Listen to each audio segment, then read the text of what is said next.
A civil war has broken out inside the Democrat Party. That's not my assessment. That's the growing consensus among Democrat insiders. The woke progressive wing versus the corporate establishment wing. And ground zero of that civil war, none other than New York City. And while it looked originally as if the cultural Marxist progressive wing was going to run away with it there, as it turns out, even liberal Democrats are now starting to have second thoughts.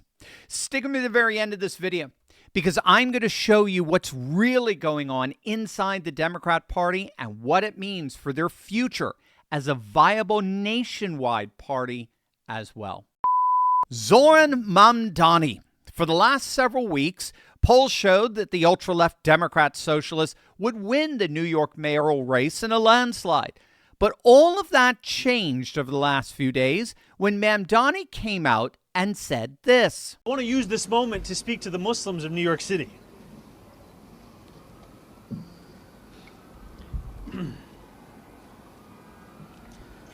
I want to speak to the memory of my aunt,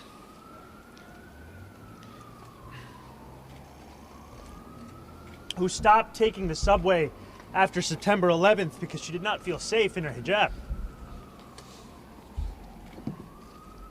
So, according to Mamdani, the real victims of 9/11 were New York's Muslims, like his aunt, who stopped riding the subway because of the harassment she was receiving from bigoted Islamic New Yorkers. Just one problem. It never happened.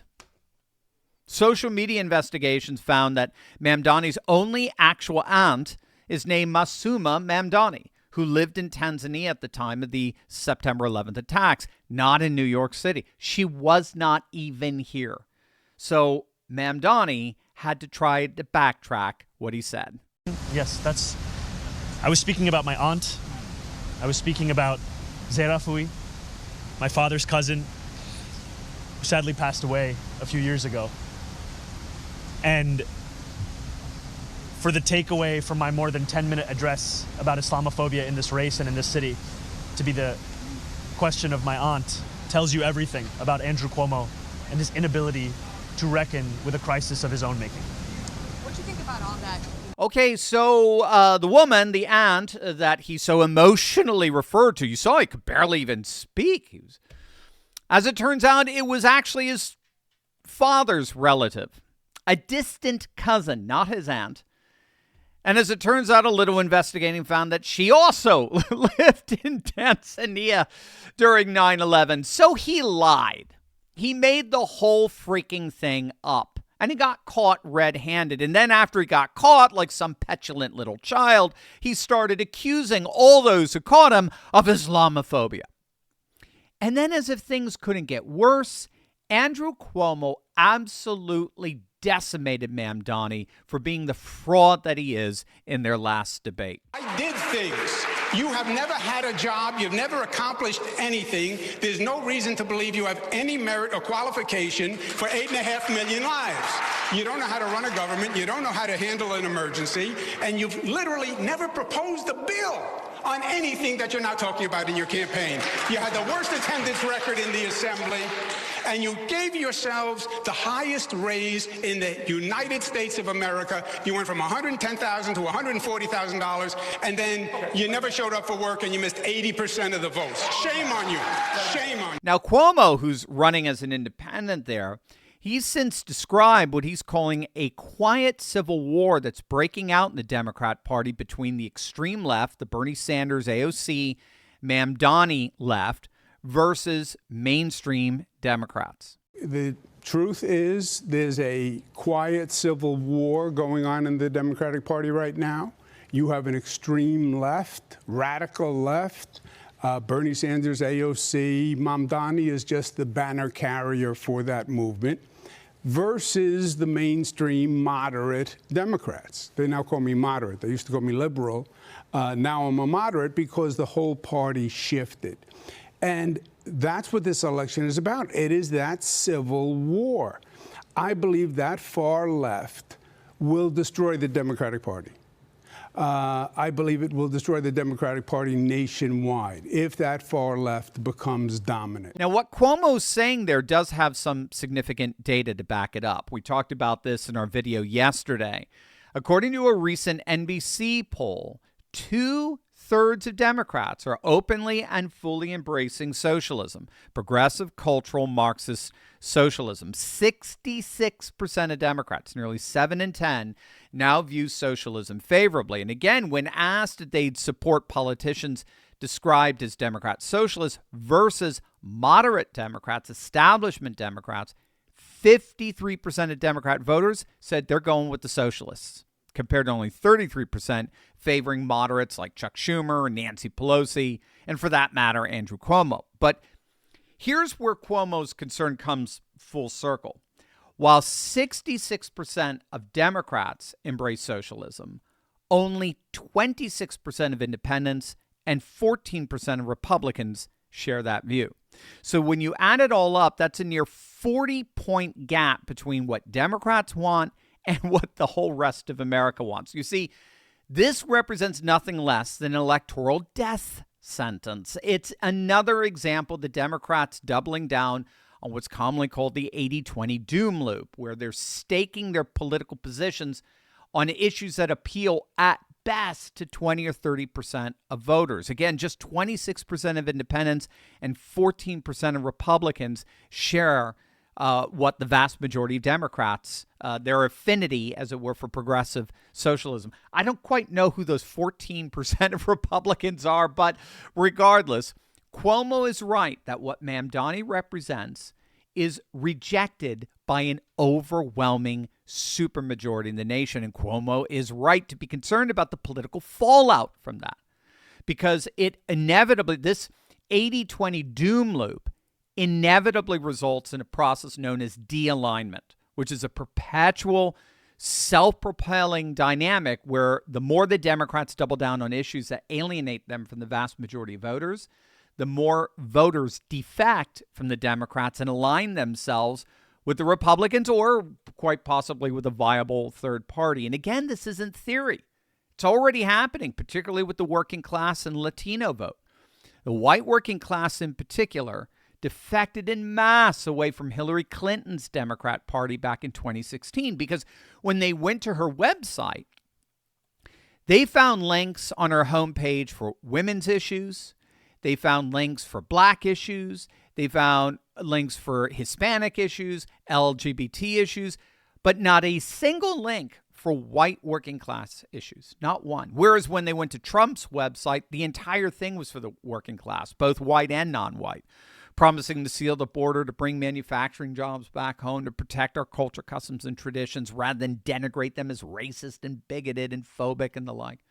And so that resonated particularly with white working class voters in 2016, 2020, and then increasingly with non-white working class voters in 2024, most particularly Latinos, and even more particularly Latino men who Trump won by over 10 points. Now, all that said, I get it. I get the economic frustrations that so many of us have each and every day. I mean, we're all sick of watching our paycheck get devoured by inflation while everything costs 30% more than it did 3 years ago. And then you think about all of these side hustles that promise to help us out, make us some extra money, but then we're required to deliver food at midnight or drive around strangers just to make an extra few $100. We're all feeling that. We're all tired of that. But you're not going to believe what I've discovered. This is absolutely amazing. There's a $2.7 billion digital arbitrage opportunity that's absolutely exploding. And ordinary people like you and me are quietly banking, I kid you not, like $500, $1,000, even $3,000 a week to pay off debt, build emergency funds, and finally get ahead, all without ever leaving our homes. Did I get your attention?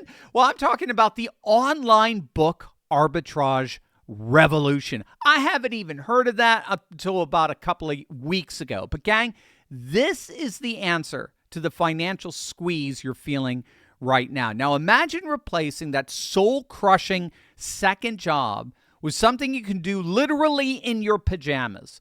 Imagine telling your spouse you figured out how to bring in an extra $2,000 a month without sacrificing more time away from your family. I mean, imagine actually having breathing room in your budget again. Here's the truth.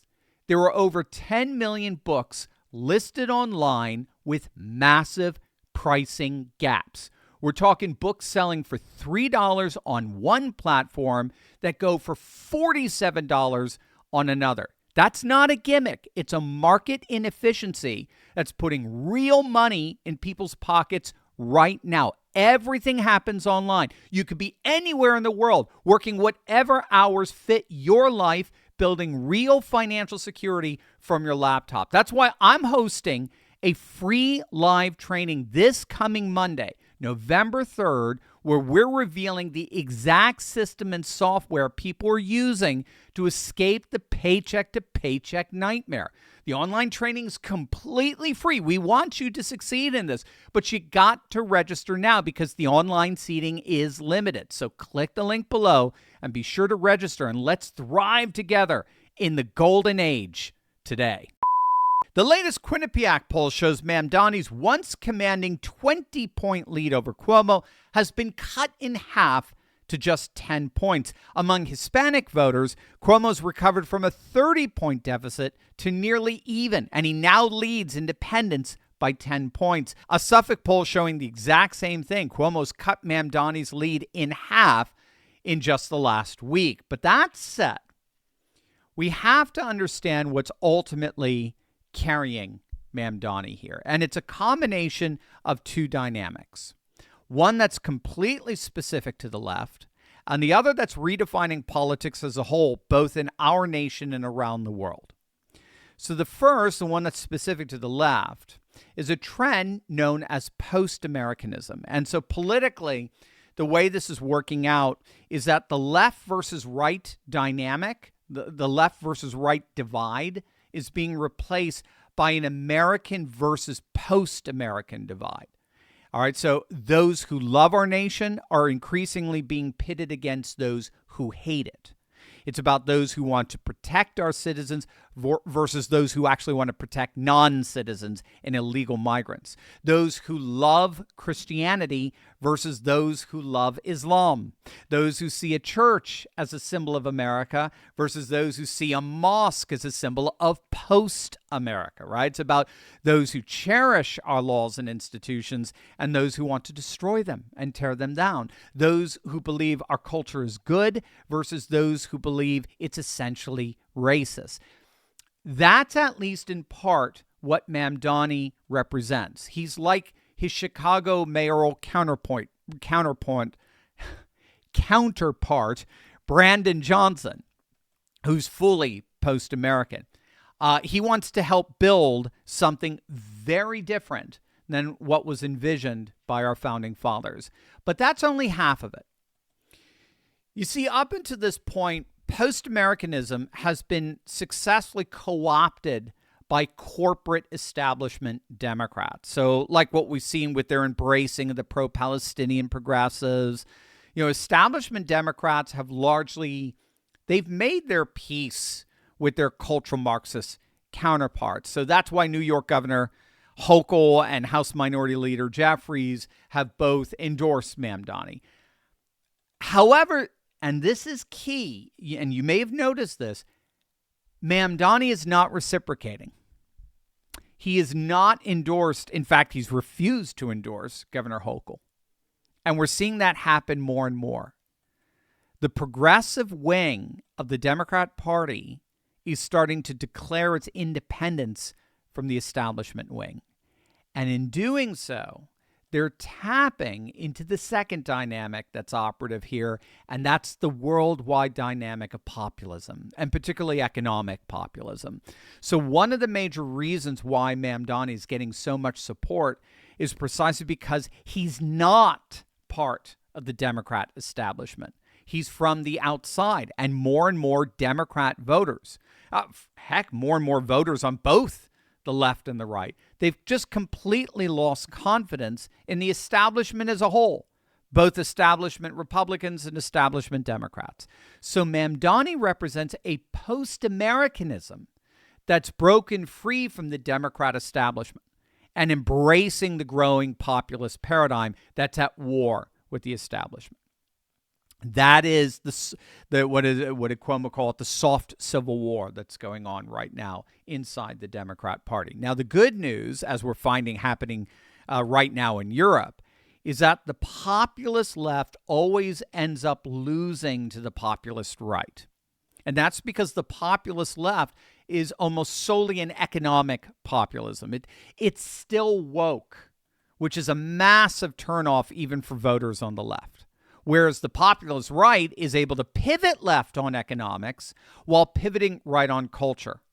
They embrace many of the measures that economic populism advocates. Even Bernie Sanders had to admit that more of what he advocated economically has been instituted by Trump, pro-union, pro-tariff policies and the like, than has Democrats. So they're able to pivot left on economics, but without the ridiculous and, in this case, anti-American wokeness. They're able to pivot right on culture and defend culture, custom, tradition. So that's how I see things playing out here in the end. In the end, populism wins. Populism is the wave of the future. It's our job to make sure that its anti-American outworking ends up dying in New York. So what do you guys think? Is Mamdani going to pull this off? Let us know in the comment section down below. And don't forget to click on that link below and sign up for our free online training where if you love books and business, you're going to learn how to make substantial money from the comfort of your own couch. You're going to absolutely love it. God bless.